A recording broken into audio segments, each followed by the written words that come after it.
Good Morning Business, French Tech. Les prix de l'énergie ont fortement augmenté depuis quelques mois, notamment les prix du gaz qui ont flambé de plus de 25% depuis le 1er janvier. On va en parler avec Sylvain Lefaller, cofondateur d'Hellowatt. Bonjour. Bonjour. Merci d'être avec nous. Hellowatt, c'est une plateforme lancée en 2017 qui permet aux particuliers de réduire leur facture d'énergie en détectant une éventuelle surconsommation. Comment ça fonctionne ? Tout à fait. Alors en fait, on propose un ensemble de services pour maîtriser justement sa facture et sa consommation d'énergie et aussi avoir un impact positif sur l'environnement. Et cela, on le fait de trois façons. Il y en a une première qui est de comparer les prix et la provenance de l'énergie. Une seconde façon qui va être de maîtriser sa consommation. Donc là, on va parler d'isolation ou d'amélioration de son système de chauffage. Et enfin, la troisième solution, c'est de devenir son propre producteur avec de l'installation de panneaux solaires en autoconsommation. En ce qui concerne la consommation, on a parfois des surprises. Il y a des postes insoupçonnés, j'allais dire, qui consomment beaucoup d'énergie dans un logement. Tout à fait. Alors, on a parfois des surprises aussi, tout simplement parce qu'il y a des aléas climatiques ou des aléas sur la consommation. Aujourd'hui, avec les données des compteurs communicants Linky ou Gaspard, on peut voir assez directement sa consommation.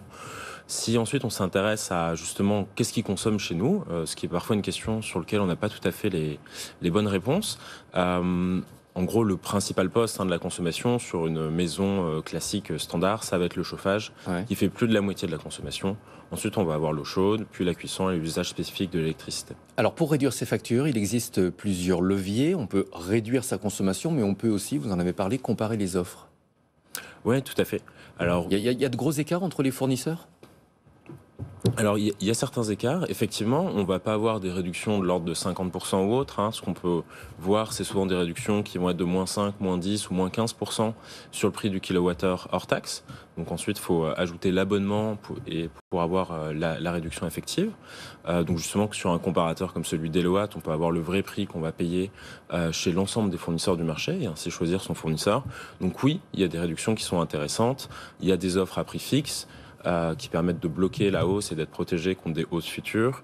Il y a des offres à prix indexé où on va être toujours en dessous des tarifs réglementés qui servent souvent de référence de EDF en électricité et Engie en gaz. L'ouverture à la concurrence, ça ne s'est pas traduit par une véritable baisse des prix. On a l'impression que s'il y a un impact sur les prix, il est rapidement gommé par les hausses de l'électricité ou des prix du gaz.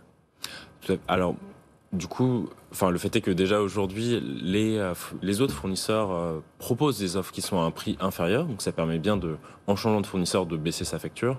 Et rappelons-le, c'est quelque chose qui prend uniquement 3 minutes. Ces engagements, c'est purement administratif. Ça se fait complètement en ligne. Ensuite, il y a des hausses effectivement de l'énergie en ce moment et depuis plusieurs années, mais qui sont aussi liées à d'autres questions et d'autres fondamentaux. Typiquement, ça va être... il y a une hausse des taxes, notamment sur l'électricité, pour financer différentes choses, mais aussi le développement des énergies renouvelables. Ouais. Il y a aussi des fondamentaux qui sont qu'une hausse du prix de l'électricité, également pour financer les investissements sur le parc nucléaire historique d'EDF, sur lequel il faut faire des investissements. Les experts nous disent qu'il va falloir s'habituer à ces tarifs de plus en plus élevés et que c'est quelque part inéluctable. Le prix de l'énergie va nécessairement augmenter dans les prochaines années. C'est votre sentiment également ? Alors, aujourd'hui, clairement, la tendance est haussière. Je pense avec d'une part la reprise économique, notamment en Asie, qui tire en fait les prix vers le haut. Il y a un ensemble de facteurs qui font que c'est plutôt haussier. Ensuite, je pense qu'il faut être un peu prudent. On a eu des évolutions dans les deux sens. Typiquement, les prix ont baissé durant la crise du Covid, bien entendu, parce que la demande était plus faible. Donc je pense qu'il faut être un peu humble vis-à-vis de ces prix de l'énergie qui, effectivement, obéissent à des fondamentaux de marché qui font qu'il y a des évolutions importantes. Et aujourd'hui, effectivement, la tendance est haussière sur les fondamentaux qu'on vient de voir. Alors justement, la fin des tarifs réglementés qui est programmée, qu'est-ce que ça va changer ? Est-ce qu'on va être plus exposé aux fluctuations naturelles du marché, c'est-à-dire en fonction de l'offre et de la demande ? Alors en fait, pour ce qui est donc on parle de la fin des tarifs réglementés en gaz, qui vont être maintenus en électricité. En fait, en gaz, on vient de voir, là, en l'espace de 2 mois, le tarif a augmenté de 15%, ce qui est une hausse très, très significative. Et de plus de 25% depuis le début de l'année. Voilà, tout à fait. Et du coup, en fait, on y est déjà exposé. Donc ça ne change pas. Après, ce qui change, c'est qu'effectivement, les particuliers, du coup, choisissent de plus en plus leur fournisseur d'énergie. Et au-delà de la question du prix, sur lequel il y a effectivement un débat, Mais ce qu'on voit en tout cas aujourd'hui sur le marché, c'est que cette concurrence a plutôt fait baisser les prix et elle continue de le faire. On peut prendre un fournisseur qui est moins cher.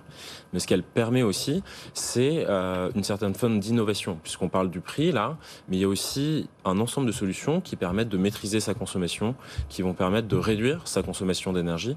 Et c'est peut-être à ça aussi que sert la concurrence. J'aimerais qu'on parle d'Elowatt pour terminer. 160 salariés aujourd'hui, vous avez prévu 150 recrutements. C'est assez important vu la taille de l'entreprise. C'est difficile de recruter actuellement ? Alors quand on recrute beaucoup, c'est toujours difficile de recruter.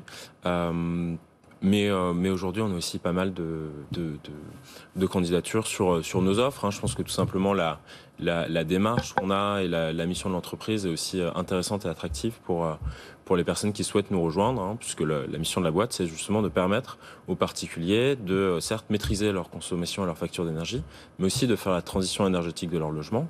Parce qu'une des solutions, justement, face aux hausses, on parle de prix d'énergie croissant et tout ça, ça va être en fait de maîtriser sa consommation. Et pour maîtriser sa consommation d'une façon qui soit pérenne et qui soit durable, il faut jouer sur le principal poste qui est le chauffage. Et donc là, on va parler d'isolation, donc en lien avec les aides de l'État qui rendent ces travaux souvent très rentables, ou aussi de systèmes de chauffage plus performants et écologiques. Et aujourd'hui, il y a une réaffectation des aides, un petit peu, une réallocation depuis le 1er juillet. Ouais, et en fait, il y a DPE. beaucoup d'aides aujourd'hui sur ce qui va être les pompes à chaleur ou les chaudières biomasse, et qui permettent de réduire sensiblement la facture et aussi d'avoir un impact très positif sur ces émissions de carbone. Comment est-ce que se finance Elowatt ? C'est quoi votre business model ? Alors du coup, Elowatt, c'est gratuit pour les particuliers.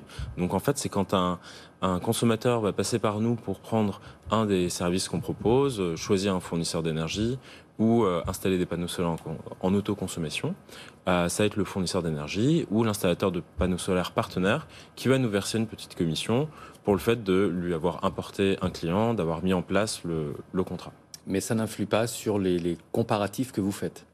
Non, puisqu'on compare tous les fournisseurs d'énergie, que c'est le particulier qui, sur la plateforme, choisit le fournisseur qui lui convient selon des critères de prix, de qualité du fournisseur ou de provenance de l'énergie. On a de plus en plus de personnes qui prennent de l'électricité verte. Tout à fait. Merci beaucoup, Sylvain Lefaller, cofondateur d'Elowatt, donc pour vous aider à réduire votre facture d'énergie.